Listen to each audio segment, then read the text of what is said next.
మళ్ళా కేసీఆర్ సారే రావాలి. అప్పుడు ఎట్లుంది తెలంగాణ, ఇప్పుడు ఎట్లుంది తెలంగాణ, మొత్తం ఆగం అయిపోతుంది. చిన్నర బంధనం చేస్తున్నారు, ఎక్కడి పనులు అక్కడ ఆపేసిర్రు. మళ్ళా కేసీఆర్ సారే రావాలి. ఏమైంది ఇప్పుడు నీకు? ఇన్ని రోజులు బంగారు కంచంలో తిన్నావు, ఇప్పుడు మట్టి చిప్పలు తింటానవా?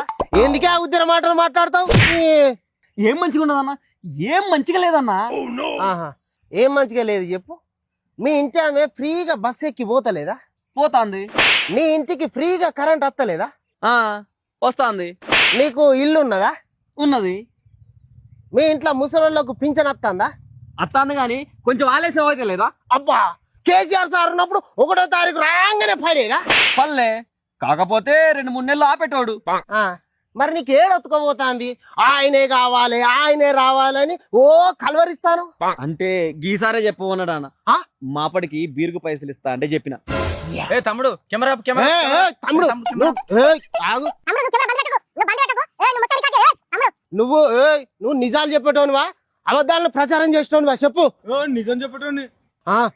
రాష్ట్రాన్ని మొత్తం అప్పుల కుప్ప చేసి తెలంగాణను ఆగం చేసిపోయింది కేసీఆర్ సారు. అబ్బా, ఇప్పుడే రేవంత్ రెడ్డి సారు అధికారంలోకి వచ్చినాక ఒక్కొక్క పథకం పెట్టుకుంటా తెలంగాణను మంచిగా అభివృద్ధి పదంలో తీసుకుపోతా అంటే ఇగో ఇట్లాంటి లఫుట్గాలను పెట్టి పైసలు ఇచ్చి దొంగ ప్రచారాలు చేస్తున్నారు. అమ్మా, ఇగో రేవంత్ సార్